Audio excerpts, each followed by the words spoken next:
Hey guys, so today we're going to be doing a GS430 2005 going into an IS200's plug and play. So let's get into it.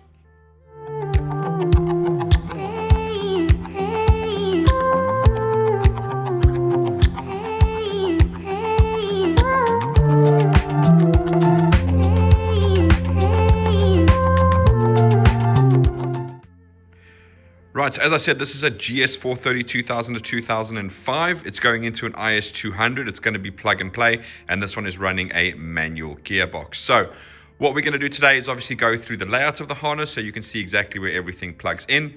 Then we're going to do the testing, so that's with the ignition on and with the engine running. I split them into two sections. But before we jump into that, as you can see, this is a adapted harness. So we've taken the customer's original harness, we've stripped it down, cleaned everything, removed what needs removing, and add in what we need to add in to make it plug and play. So let's take a look at that process so you can see what goes into it.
Right, so there you go. As you said, we strip everything down, remove everything it needs removing, and add everything it needs adding in as well. Okay, so as I said, first thing we're going to do is start with the layout of the harness, and we're going to go right here to the ECU box.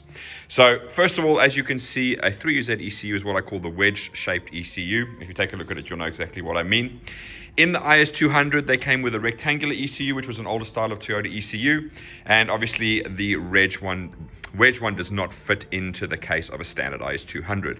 So there are a couple of options available to you. Number one, you could go and find an IS300 ECU box, because in Europe we only had the IS200 with this version of ECU.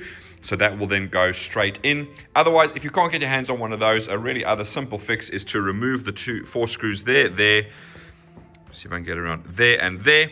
You basically pull this out, that gets the PCB and the ECU out of the way. You can then take an angle grinder and grind this lip off, and then the ECU will slot straight down in there. Okay, so those are two options available to you to get it to fit. Moving on from there, we then have our connectors. So we've got 1, 2, 3, 4, and 5 connectors, all different. You can't get them in the wrong way, so do not stress about that at all. Then we have our interface with the IS200. So we make this little patch harness here. It plugs in directly to the two ECU connectors that are left behind when you remove your IS200 or 300 engine from the vehicle. Moving along from there, we then have our body plugs. That's going to be, there's 3 body plugs in total. This one, and this one. Again, they are all unique, so you cannot plug them in the wrong place. And the way, obviously, we've cable tied the wiring harness does kind of dictate exactly where they go. So don't stress about where you put those. You can't really get them wrong. Moving on from there, we then have our relay. So this is going to imitate the brake switch. As I've said a million times before, on the IS200 manual, they only had a 2-wire brake switch, not a 4-wire brake switch. And the 3UZ ECU has 2 signals from the brake pedal. One when the brake is not pressed and one when it is pressed. So obviously we replicate that with a relay. Then we have our tacho converter. So this converts the signal from a 4-cylinder signal that comes from the 3UZ ECU to a 6-cylinder signal that is required for the IS200. This is adjustable, so you can undo the 4 Allen cap screws on there, and basically inside there is a pot resistor, so effectively you can get a Phillips small screwdriver and you can adjust it. I do adjust it here and I can get it pretty accurate, but if you feel it needs a little bit more of adjustment, please feel free, pop in there, and all you got to do is turn that thing. That's literally all you got to do when the engine's running, and it'll adjust the RPM that shows up on the car for you. Then we have our 2 little junction connectors over here. This one should slot directly into the open space that's there. This one is a bit longer, so you might want to tuck this one away and put this one in its place. It's a bit of a tight squeeze, but it does go, and again, you're not going to be taking it out every single time, so no dramas there. It is a bit of a mess here because it's not the same setup as what you're going to have in the vehicle. So what I'm going to do now is cut to a photograph of what this looks like when it is actually all nice and neatly tucked away and the ECU slit down. Right, so there you go. You can see again how everything disappears. You can get rid of the relay down the bottom there. This tucks away nicely under these wires over here. Really looks nice and neat when you close it all up. Moving on from there, grommet that goes into there, and again that seals the lid up there, so it does make it quite waterproof. I say quite waterproof, it is not waterproof. Water can still get in, but it does a good job of keeping it out under normal conditions. Moving along from there, we then have a piece of plastic over here that holds the harness in place. So you have 2 bolts here and here. These are just M6 bolts, 10mm socket. Those will get those on for you. And when you took the harness off, hopefully they should still be there. All right, first thing that pops out of here is going to be injector 1 and coil 1. All right, so while I'm here, I'm going to quickly explain the numbering of the cylinders on these engines. So the way you do it is you always looking from the view of the driver, so from the back of the engine. This is going to be the left bank or bank 1, and it has cylinder 1, 3, 5, and 7. That side is the right bank or bank 2, and it has cylinder 2, 4, 6, and 8. So that is how they are named. I'm going to go through it all as we go along, but just to give you guys the information up front. Right, as I said, injector 1, coil 1. Moving along from here, we then have a section that pops out over here. First thing is going to be the oil control valve for the left bank. So again, this is what's controlling the VVT-i. VVT-i is only on the inlet cam on these motors. Then we have the TPS connector. So again, this is a 3UZ 5-speed model. So you have the 4-pin TPS connector on the left side, and you have the 2-pin motor connector on the right-hand side. If it was a 6-speed, it would look like this with just one 6-pin plug over there. Again, same connections, just in a different place. Moving along from there, we then have another breakout down here, and it goes to the cam sensor at the front. Now, on the 1UZ VVT-i and 3UZ VVT-i, you actually have 3 cam sensors. This one at the front, this one picks up a single tooth on the cam. This is what the ECU uses to get synchronization. It is fully sequential ignition and ejection, so it uses that to know exactly what position the engine is in, combined with the 36-2 trigger wheel on the crank, okay? Sorry. The other 2 cam sensors on either bank are purely there to measure the advance and retard of the cams, so the ECU can command, this should kick into action and advance and retard the cam. That then measures it, and the ECU goes, yes, what I'm asking for is what I'm getting, okay? Moving down from there, you've then got 2 clips that hold the harness in there. They don't look like this. Again, these are ones that I use because I take the harnesses off and on a lot. But moving down there, we then have the breakout here, which is going to break out into 3 sections. First of all, we have our AC connector. All right, so this is going to plug into the AC pump. So your AC will work exactly as expected. On the GS430, everything works nicely because obviously the pressure signal goes to the ECU for the AC system. So again, this will work exactly as standard, all right? Also coming off of there is going to be your oil pressure switch. Now, as you're probably aware, or hopefully aware because you're doing the swap, you need a front sump and a different oil filter housing to fit into an IS200 or 300 or Altezza. Okay, so that means that this switch here is actually facing backwards. That's why the oil pressure breaks out of the top here. So you could sneak it down there, back of the AC pump and pop it in there. Absolutely no problem at all. Okay, then the last section that breaks down there goes through this hole here, down through this section here, and pops out here at the bottom, and that is your crank sensor. All right. All the connectors are different. You can't really get them in the wrong place, and usually the length dictates as to where exactly they go. You can tuck this wire here with the aircon pump in. I've done it numerous times. It's not that difficult. Obviously, if you have the engine inside the vehicle, putting the harness on is a lot more difficult than with it standing on a stand. So I do have an unfair advantage there, but it can definitely be done. with the AC pump in place. You don't have to take that off. Okay. Right, so that's that section over there. Moving along, we then have just a small section without plastic covering, and that is taped up for you guys. And we end up at the second piece of plastic that holds the harness down. So again, we have 2 bolts there, there, and there. Exactly the same as the front, M6 bolts, 10mm socket, done and dusted. Right, this has 3 sections that break out of it. First one at the front here, that goes to injector 3 and coil 3, and it goes to the cam sensor for the left bank inlet cam. This one here is for your evaporative solenoid that goes here. So usually you'd have a solenoid bolted onto here, if I'm not mistaken.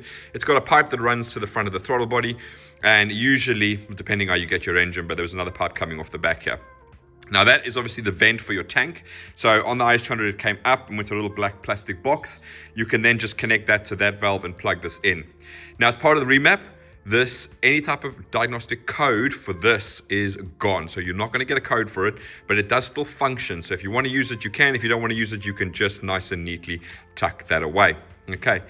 Moving to the next section is going to be in ejector 5 and coil 5 and your noise filter. So these are noise filters. It's just a capacitor in here, so it needs to be bolted to your inlet manifold. That is the ground of the capacitor. This is the 12 volts, and it goes into the 12 volt circuit supplying the coils and the injectors. Again, this is to remove any electrical noise. So every time your coils go, your injectors go, they create like a pulse, and again, the capacitor can absorb that, so it creates less noise. That noise then doesn't go into things like the crank and cam sensor wiring. So that's what these do. They also help to stop the hissing on your radio sometimes, because your radio can pick up the electrical noise coming from the engine harness. Moving on to the last section here, and that's going to be injector 7 and coil 7. So nice and simple and straightforward. It kind of dictates where they go. So that's 3, that's 5, that's 7. Okay, and it's very difficult to get them in the wrong place, so you wouldn't be able to put this one on here and vice versa. So again, super easy to put those on. Right, moving along from there, we then get to the piece of plastic at the back of the engine, and again, it's simply just holding the harness in place, and it has 2 mounting points. There's 1 bolt there, there's 1 bolt there. See if you can get that. And it's exactly the same as these ones, M6 bolts, 10mm socket, and you're away.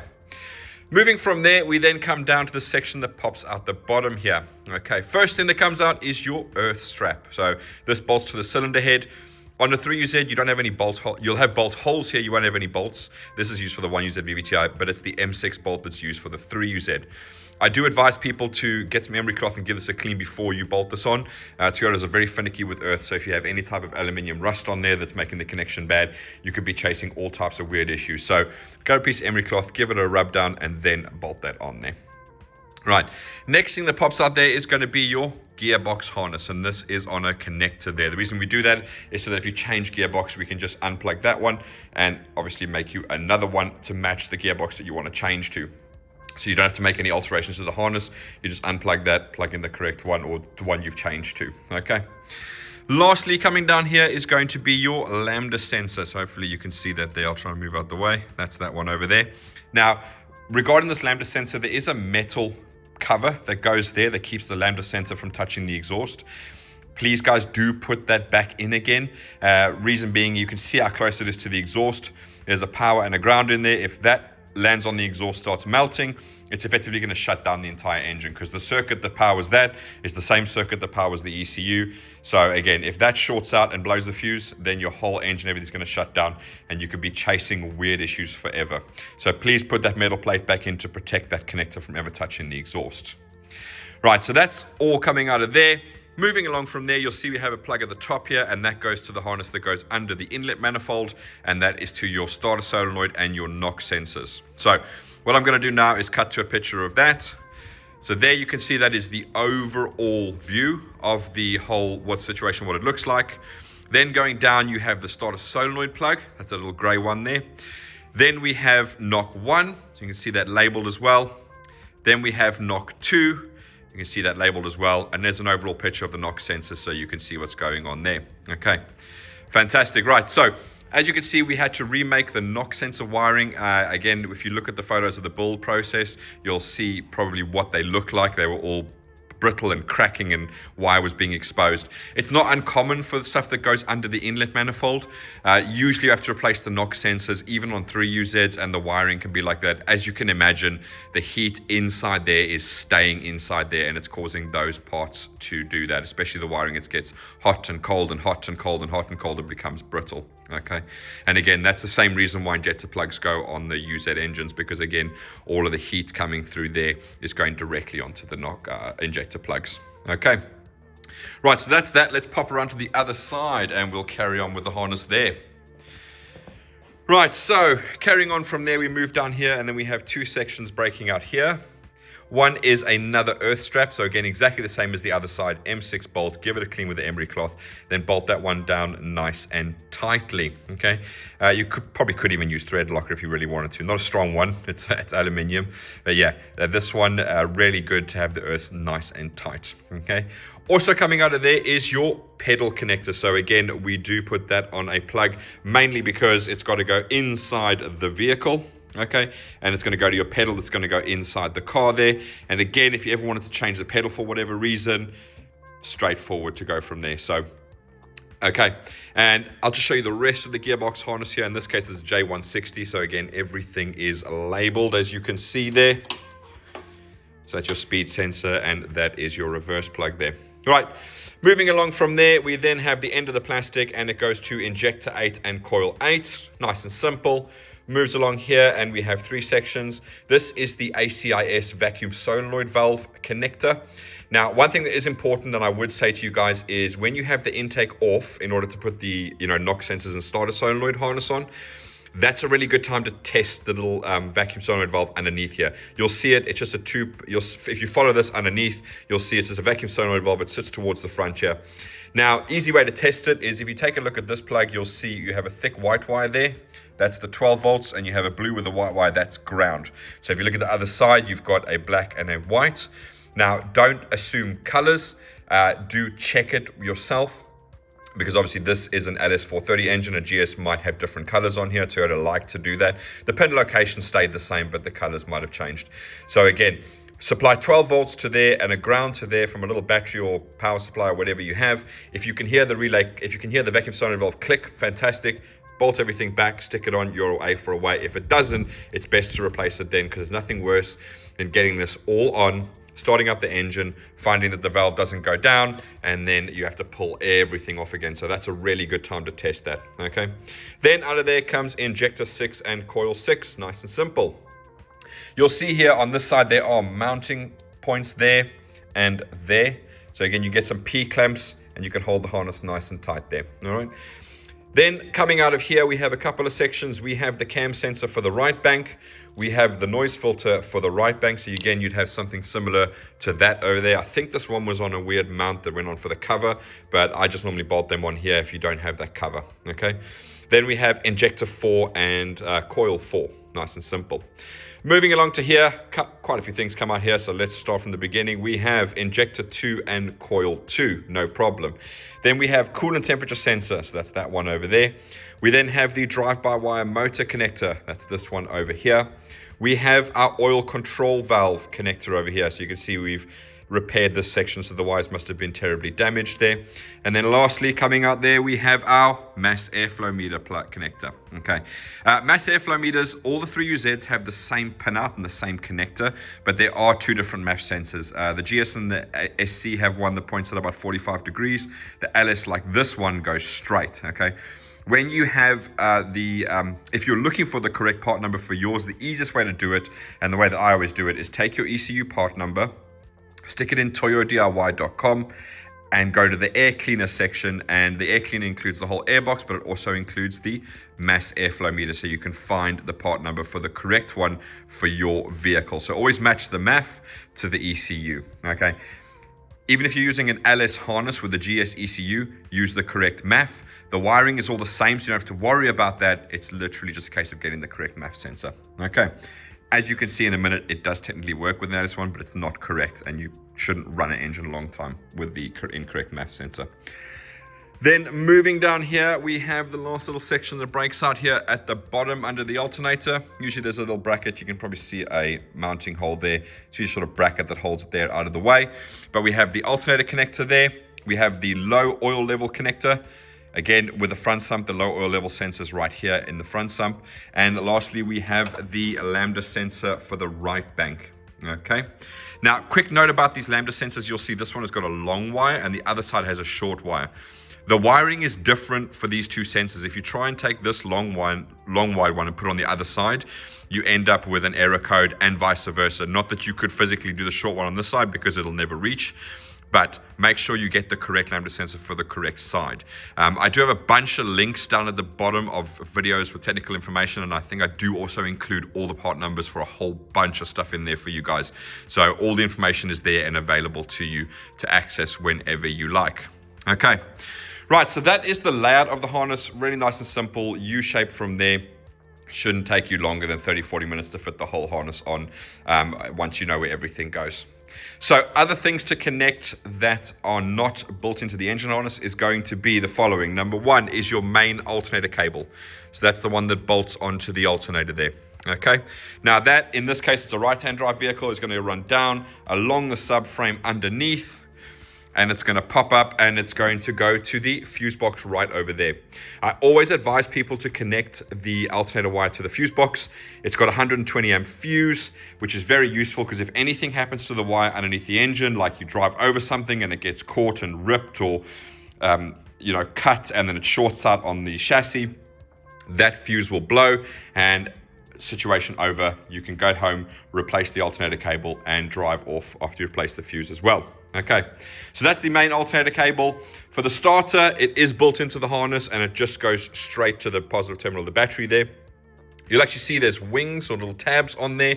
This is designed to go on top of this one, okay? And this one is super important. I've seen people leave this out, but this is actually the power to the entire vehicle. It goes into the bottom of the fuse box here. As you can see, it goes inside there. So don't forget, this one goes first, this one goes over the top of it, and these tabs keep them in line with each other, and you can bolt that down. Then comes the earth. So the earth should look like this. The connection, it goes from here down underneath the battery, bolts to the chassis. So if you're doing the swap, this is a really good time to lift up the battery tray, take a look and see what it's like underneath there. If it's covered in rust around the earth bolt, time to get that out, give it a good sand down, bolt it back down, get some sort of primer or spray paint or something just to stop it from rusting and just coat it over there. And then it goes down and comes on the bottom here. And that's the one you're going to then bolt to the block. Okay, so that's the one that goes to the block, and that's for the starter motor. That's going to be drawing the most current. Also, in terms of earth, you have the earth that goes from one of the gearbox bolts to the chassis leg. It's not like an insulated wire like this. It is literally a braid, a flat braid. So you put that back on again. So that's always good to have. And then on the IS200, on this long tube that was here, you had an earthing point. So if you remember when you moved your IS200 engine, there was, again, I think it was just a braid that went from there to the cylinder head on the exhaust side. You can replace that by just bolting it directly onto either here, or I prefer to bolt it onto this one here, which is an M8. I think it's an M8 nut that goes on there. So it's a 12mm socket that you need to get that one off. You're not going to have a bolt in your original engine, but just a nice short little M8 bolt, and you can put the earth on there. So that should be fantastic. You'll have earth on the cylinder head, you'll have earth on the gearbox mount bolts, and you'll have the main earth from the battery. That should keep the whole system happy. It's how Toyota did it from factory. Okay. Right, so that's about it, really. Nothing too complicated there. You've got the engine harness that goes in there. Everything plugs in there. You've got your main alternator cable, and you've got your earth. And that should be all the electrical side that needs to be sorted out. All right, so I'm going to pop back, get everything ready, and we're going to jump into the testing of the engine harness. So, see you in a second.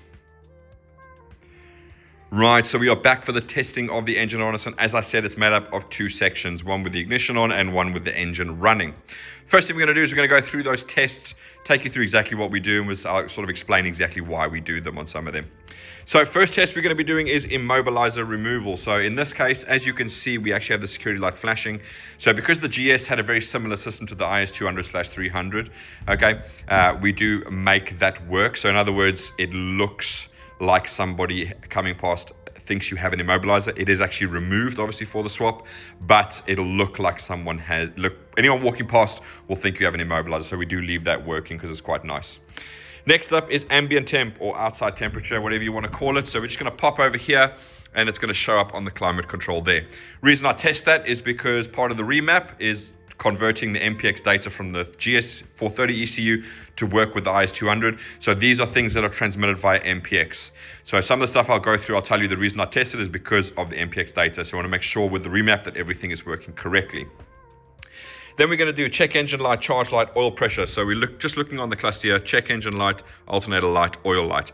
The one missing from here that will work on your car is the low oil level. As you can see, I don't plug it in, so it's just been an annoying light that's on. And when I test other engines and Japanese engines that don't tend to have low oil level for some weird reason. But yeah, so I've removed that bulb, but it will work on your car, okay? Next up is going to be reverse and speedo. So because it's running a manual gearbox, what I want to make sure is that the reverse works. So I'm just going to bridge this reverse connector here. So I do it here so I make sure from the crimp here all the way inside the vehicle it works. So we're going to listen for the buzz on the cluster.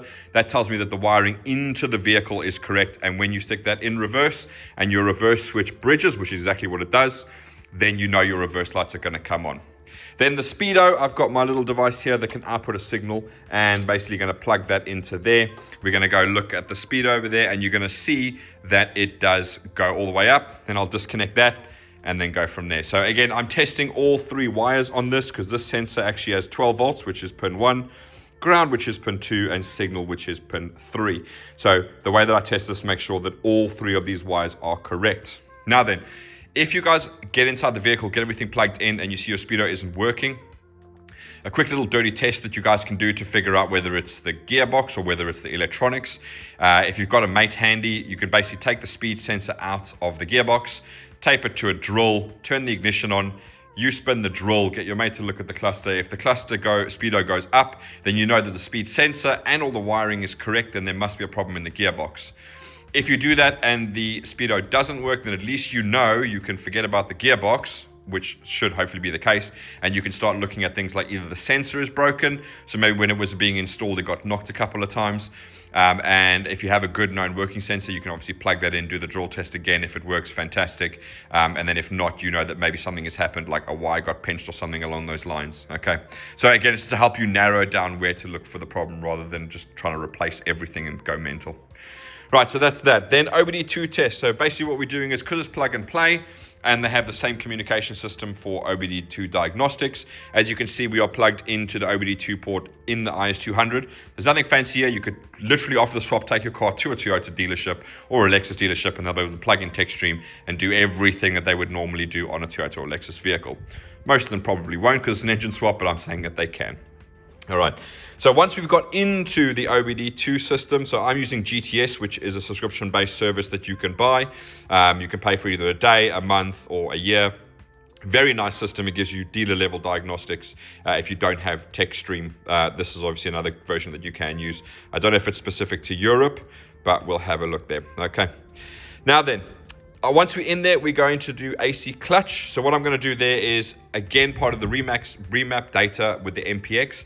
The AC signal comes from the car and it goes to the ECU. Then the ECU turns on the AC magnetic clutch relay. What I'm going to do for that test is I'm going to tell the ECU to turn on the AC magnetic clutch relay. We are going to listen for the actual relay in that box over there to click. If it does, then I know that all the wiring is correct. And again, that would then mean that everything is wired correctly. Then for the AC request, we're actually going to look at the live data. So we've got AC signal there. I'm going to pop over to the vehicle. I'm going to press the AC button. And when I come over, that AC signal should go from off to on. And when I go press it again, it'll go from on to off. So again, part of the remap, MPX data, that data is transmitted from the vehicle, from the climate control ECU to the engine ECU. So if we don't change that data, that signal would never come through. So we test it to make sure it's working. Then next up is brake switch. Again, because we've done the wiring and we've done the relay. So what I'm going to do is I'm going to imitate someone pressing the brake by giving this wire 12 volts, which is called STP or stop light switch. So again, when I do that, we're going to go back to the laptop, look at the live data. It's going to go from off to on. I'm going to go and plug it again. It's going to go from on to off. All right. So that is all the testing with the ignition on. Okay. So engine running, starter circuit. What I mean by that is, because it's plug and play, I want to make sure that when I put the key in the ignition, turn the barrel and go to the start position, the engine does actually crank over. That's making sure that all the wiring is correct for the starter circuit. The ACIS, or acoustic control induction system, that is, again, just looking for this flap to come down a few seconds after the engine starts, so we know that that works. Oh, and by the way, if I didn't mention it before, I've got a link below actually explaining the ACIS system so you can see exactly what it does. I actually pull it intake apart to show you guys in the whole 9 yards. Again, useful watch if you want to know. Next up is drive-by-wire test. Well, that's really straightforward. I'm just going to rev the accelerator pedal. It's full drive-by-wire on the 3UZ, so if the engine revs up, we know it's working 100%. The oil control valve test, that is something we do via GTS or /TechStream. So what that basically does is it advances and retards the cam. What you see in real life effectively is when I test bank 1, you'll hear the engine go really lumpy. When I go off, it'll go back to normal. When I go bank 2 on, it'll go really lumpy. And when I go off, it goes back to normal. When I do the test, I'll hold the phone here so you can see what the test is actually doing if you want to pause on that screen, if you want to know exactly what's going on there. Injectors and coils. So what I want to do is I want to test that every single cylinder is firing as it should do. So what I do is, to do it single-handedly, I haven't actually clicked in all the injector plugs. So if I do start the engine up and there's a little bit of a misfire there, don't stress. It's because these are not plugged in all the way. But obviously I cannot do it single-handedly and actually disconnect all the injectors one by one. So I'll disconnect them one by one. You'll hear a misfire. You'll hear the misfire stop when I plug them back in again. All right. Then we are going to go over to tacho. So I just want to make sure that the tacho is working. That's all I want to see. And I can give it a quick rev, make sure it goes up when I rev it as well. Then coolant temperature. So again, this is part of the MPX data. So coolant temperature is transmitted via MPX.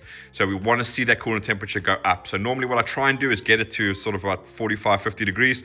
That means we should be either at the first line or the second line over there.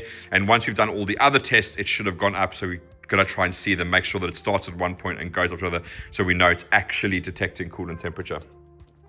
And then lastly, diagnostics. So I'm going to go through with you guys how to do diagnostics, what you should expect, etc. So without further ado, let's jump into the ignition on testing. So as I said, first it's going to be immobilizer removal. So what I want to do now is the system acts exactly as it would in a standard IS200. So at the moment you can see the security light is flashing. Caveat, the immobilizer is removed. You could technically put any key in here and it will go off. It's just I've left it on so you guys have a little bit of, like, you know, someone walks past the vehicle, they think it has an immobilizer, okay? So you just need to put the key in the ignition and you're going to see that security light is going to stop flashing. There you go. Fantastic. All right, just to prove that it'll basically work with any key, here's another key, completely random. And this key won't even turn the ignition barrel because it's the wrong key. And if you really want, you can do another one here, completely random key. And you see that goes off. All right. So basically, there's a wire coming from here to the ECU that tells the ECU to turn on the plus B circuit. It normally, in a standard IS200, turns on the antenna here, which then reads the key. But in our case, we're just using that system because the immobilizer is removed already. As soon as you insert a key, the ECU turns on and goes, hey, I'm happy there's no immobilizer on there. Fantastic. Right, so that is the immobilizer.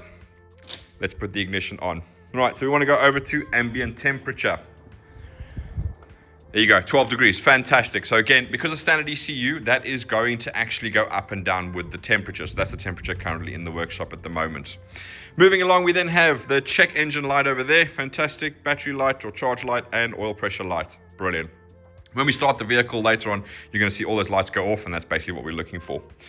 Okay, and next up is gonna be reverse and speedo. So as I said, I'm just going to bridge the reverse connector here. Hopefully you can see that. There you go. We've got that wonderful beep of the IS200 cluster when it's in reverse. So again, super happy. I know everything is connected correctly. And for the speedo, all I'm going to do here is I'm going to have to give you guys just a view of the engine quickly while I sort it out. I got to put this into test mode. So just bear with me a second. Right, so that is in test mode. And if we take a look at our cluster here, there you go. You can see that is now showing a speed.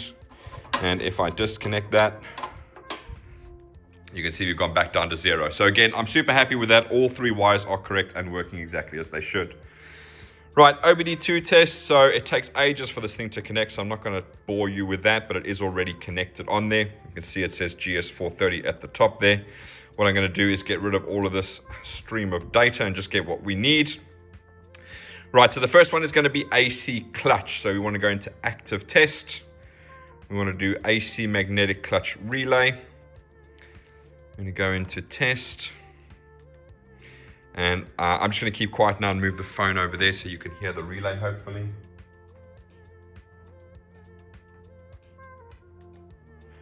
Right, hopefully you heard that, but yeah, it does go off and it clicks when I do the test, so that is fantastic, and that's what I want to see. So next up, we're going to do the two where we're looking for the data. So let's pop over to data list. Again, let's get rid of the mountain of info. Right, so first thing we want is AC signal, if I'm not mistaken, or AC request. So at the moment, you can see that is off. Press that button, light comes on, and you can see that is now on.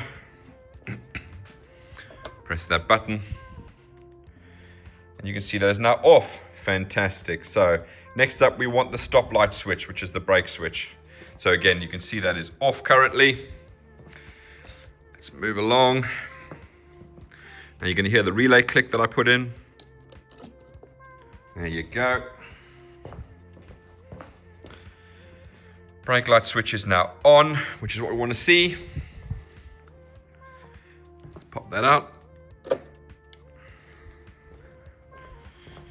And brake light switch has gone back to off. Fantastic. All right.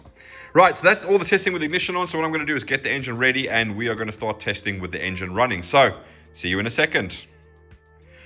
Right, so now we're back for testing the engine running. I'm going to do a very brief run through of what we're going to be doing here, in case you've forgotten. Starter circuit, if I turn the key and it starts, that's working. ACIS, we're going to check that valve at the back of the engine goes down. Drive-by-wire, quickly rev the engine. Oil control valve, pop in here. You'll hear the engine go funky, normal as I do 2 banks. Jeters and coils, I'm just going to go around and pop them all off one by one. Tacho, make sure that works. Coolant temp, make sure that works. And diagnostics, make sure that works. Okay, so let's pop in over here. And we should see some coolant temperature. Fantastic, all right. Let's get the live data. So starter circuit is brilliant. ACIS gone down, that is brilliant. So next we want drive-by-wire. Fantastic. Oil control valve. Let's pop over here.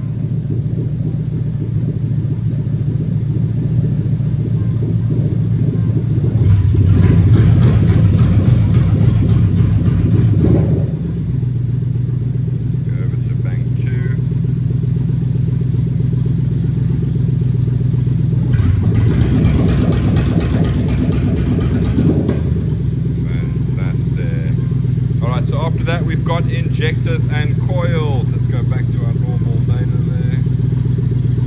Right, so here we go. Let's start with number 8. Right, forget my other hand. Let's go to number 6. Let's go to number 4. Let's go to number 2. Let's go around the other side. Number 7. Number 5, number 3, and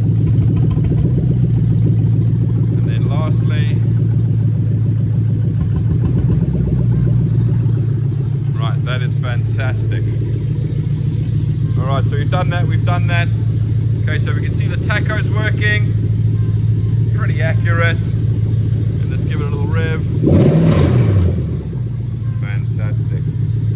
Right, coolant temperature, that has gone up since we last tested. So again, that's fantastic. And that's about 64 degrees that we've got over there about coolant temp. So that is absolutely great. Right, so to quickly disconnect the fuel pump.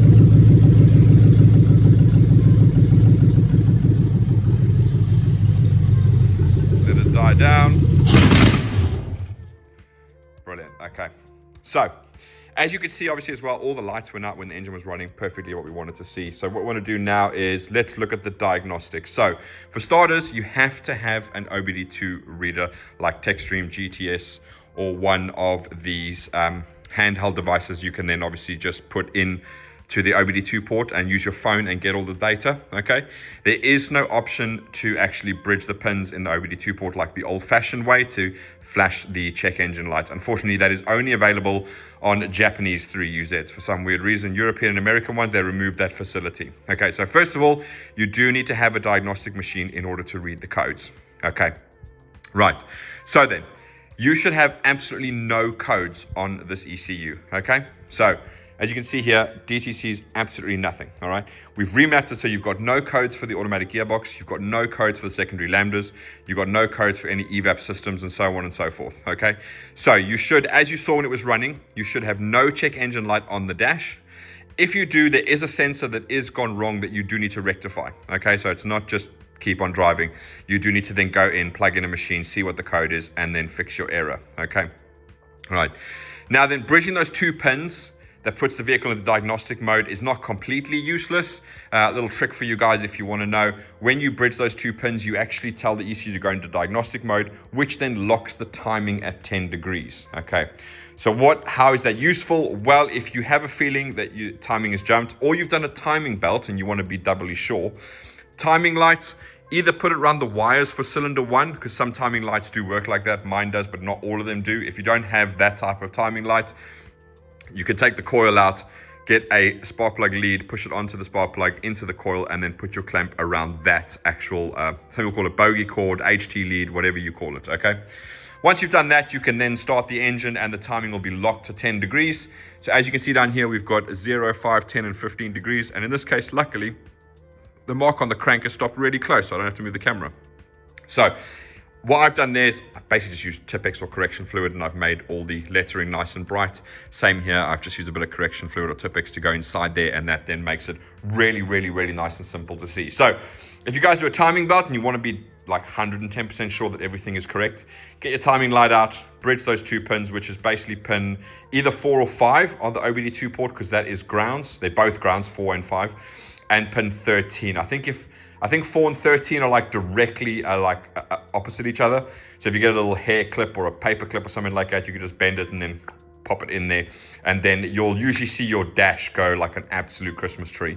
And that's when you know you're in diagnostic mode. If you've got the engine running and you do it, you'll actually hear the notes of the engine change, because the timing is then gone down to about 10 degrees, because it's usually idle somewhere between sort of 17 and 25 degrees of timing.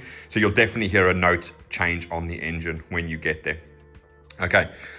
Right, so that is diagnostics, and basically in a nutshell, you could take this car to a Toyota or a Lexus dealer after the swap, and they'll actually be able to do diagnostics for you, no problem at all. They don't need to do anything special.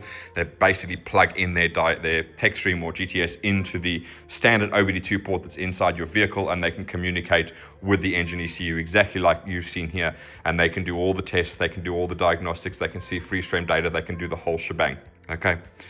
Right, so that is about it for this particular harness. Let's get it off and get it back to the customer. But if you guys have any questions, please let me know down below. I try and get as much as I can. I must apologize. I did have a baby recently, so I have been tired and trying to get through everybody as I can. But yeah, do bear with me while we get through that. But yeah, like I said, you can either comment down below. If you're looking for things like quotes and support and so on, you can email info@Phoenix Engine Management. You'll get an auto reply, which will give you more details about what particular email address to email what query to from there, okay? But thanks for watching, guys. We'll chuck in a bunch of photos at the end here of what it looked like when we first got it, and once we were complete with the harness. So if you want to see that, looks like, stick around. But thanks for watching, guys. See you again later. Bye-bye.